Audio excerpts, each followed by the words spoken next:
Thank you. This has been a very cool journey. I'm a physician specialising in psychiatry, and within that I work with people who have been traumatised and grieving for different reasons. And that's been one of the coolest things I ever decided to do, was to really focus in that space. And it's been a process of unlearning. And I've heard you speak about, the difficulties we have in our profession. And over this time I've had to let go of so much and allow myself to be taught, mostly by my patients. And as I deconstruct and introduce what I'm learning from you over the years, and I was introduced to you by one of my patients who gave me Ask, and it is given 10 years ago. Just at a time when I knew I needed another dimension to make sense of the suffering that I work with, because I guess I work at the most severe end of the spectrum with people who've been really grossly abused and people who've been involved in watching their loved ones die in front of them. And they come to me, and I've always, you clarified something for me yesterday, I've been surprised at how I don't get caught up in their emotion. Instead, I marvel and am just so honoured to be a part of the journey as they come forward out of that and remember who they are. And I've had some very cool experiences as I do things that I'm sure if any of my colleagues knew about, they would think I was very weird. I've had situations where I'm suddenly talking to people's inner beings, spiritual guides. I'm not sure whether it's the same, but I find myself talking to some very wise, unphysical, non-physical entities. And as I've done more and more of this work, and I find now almost every second person that I see is talking to me about spiritual issues, I have to, and I rely very heavily on your teachings as I respond to that. I have to be able to understand some things in my own mind to deconstruct them, to deal with the issues that come up. And one of the biggest things that I've been saying for some years to my patients, you're to blame. And I will only say that when I know somebody reasonably well and they can hear the fullness and they know where I'm coming from. But in the pre-Abraham era, people would come along, and let's pick the worst of it, when they've been diagnosed with cancer. And because of my comfort in this space, I end up seeing quite a few people in this area. I have 3 people I'm working with now who are suffering, or not. In the pre-Abraham era, they would come along and they would have the condition, they would work through it to what we might call a positive outcome, or they might live. And now, in the post-Abraham era, I have a different complexity. Because now they come in and they say, particularly some of my patients know you well, know your work, and they now say, I brought this onto me, this cancer. I understand that. But now I'm really fearful. Because I'm not quite sure what I did to bring it on. I have some ideas.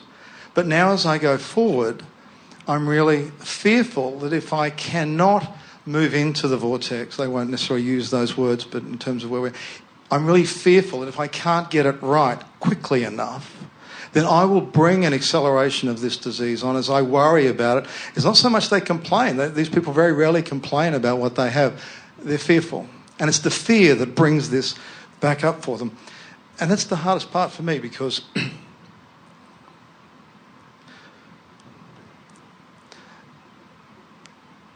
as much as I understand it's their journey and I honour that and I'm proud to be an influencer, to use a word that you used earlier, but in many ways a minor part, I want to help these people. That's what I do.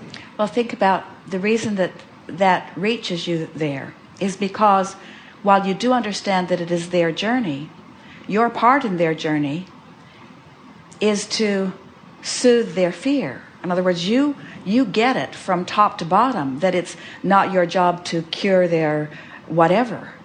You understand that the best that any healer or teacher can do is to attract them by the power of your influence into alignment with who they are. And some of them are more accessible to that than others. And all of the group that is coming to you are hard cases because they've been resisting their well-being by virtue of the thoughts that they've been thinking for some time. So it feels like a race to them, and sometimes a race to you.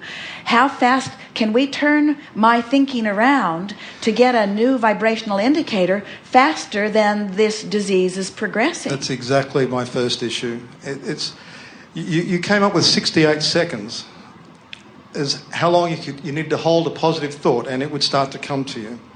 So the first question that I have very specifically is, for some of my patients who know that, and for some that understand these principles, sometimes I hold back in giving them the fullness of this because I know that they're going to get scared by the next bit, which is, what if I wake up early in the morning and I'm scared and I don't spend 68 seconds, I spend 2 hours worrying about what's going to happen, what's going to become of me.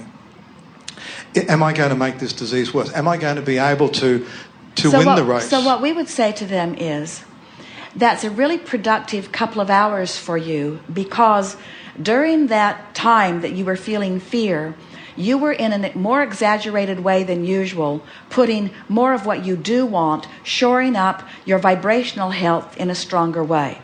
Then say to them, I really believe with everything that I know, that as fear comes on stronger in you, it's not because your disease is becoming more, it's that your vibrational wellness is becoming more. And the relationship between where you stand and your vibrational wellness is just kicking up a bigger fuss. In other words, if you can convince them that that fear that's coming on is because the larger part of them is weller than ever and they're just dragging their feet a little bit, some of them, not all of them, but some of them can make that shift. So and I know this is sort of wanting to reduce it down a bit too far, but these are the kind of issues I find myself confronted with. I imagine that if you focus on what you don't want, because we live in this inclusive universe, if you focus on what you don't want, which is your disease to get worse, or even with the people I'm working with who've been abused and have lost trust and fear being alone for the rest of their life, which in many ways is probably more frightening for people. You're right.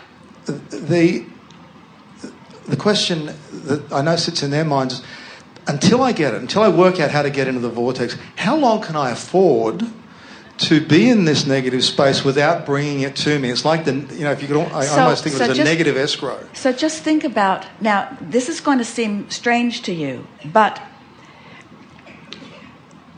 if you understand that as you're visiting with them, your only value to them is to soothe yourself, not them. Yes. So then ask yourself, what could you say that would soothe you when someone says that to you? Can I have a go at that? That's what we want to hear it. How would you soothe you when someone that you want to help is expressing their fear about not doing it right? Look, you're so right, because this is how we work. Yes.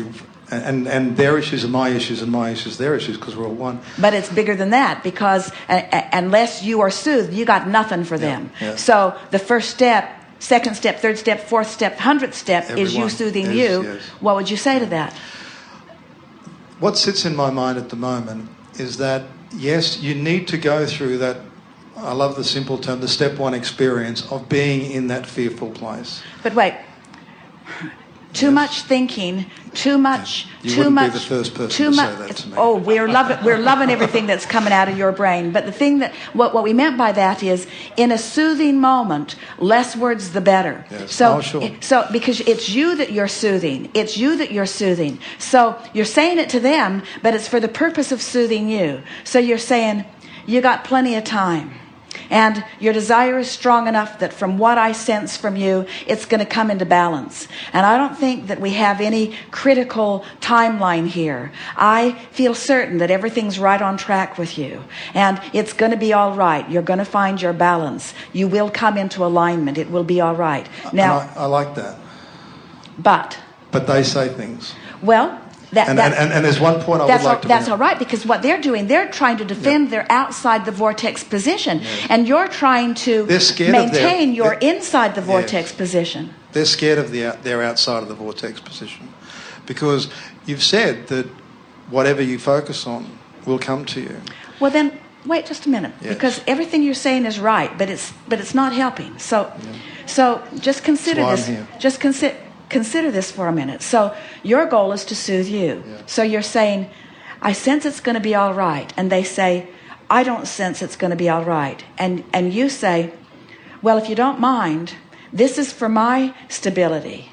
I prefer to see you as recovering. And I've decided that I'm not going to let your opinion about where you are sway me from my opinion about where you are. Because I know about the laws of the universe, and I know what is possible. And I've seen things that you don't believe happen on a daily basis. And I refuse to let your current reality cause me to deviate from my knowledge of the laws. So you can speak all you want, but I got to tell you, as much as I love you and am appreciating where you are, I'm just letting those fearful words come across my ears as blah, blah, blah, blah, blah, because they matter not at all. Because I'm in tune with who you really are and where you're really going, and I'm not going to let you drag me out of your vortex and into your worry, because it's silly, it's ridiculous, it's unnecessary.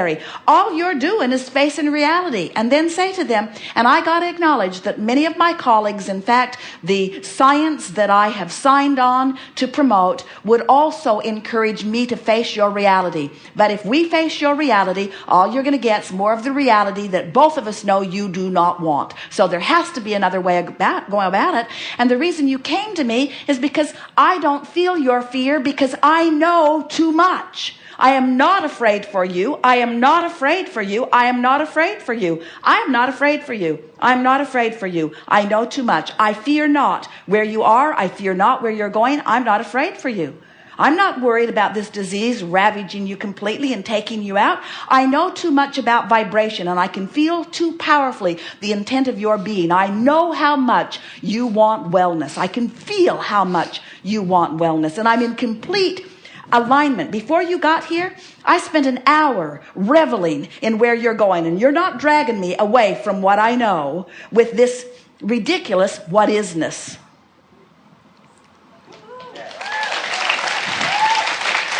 And some of them will say, you're too wacky for me. And some of them will say, No, most don't. Oh my God. When I do my version of that. Thank you for reminding me what I want to know. Well, I was going to say, thank you for helping me to remember that. I've done that at times, but in the space that I'm in, I don't get very many opportunities to be reminded. Of course you do. You ask a lot of yourself to maintain your balance under these conditions, and you remarkably do. We can feel the clarity of you, and we've known every healer that has ever walked the earth, and you are one of them. You are a observer of well-being. You have no responsibility to heal them, but you'll never feel good when they get you to step out of the vortex. Your responsibility is singular: to talk to them and feel good at the same time, to talk to them and feel good at the same time, to talk to them and feel good at the same time. And not good calloused and not good removed, good involved. So involved with them that you know with every fiber of your being what they can do.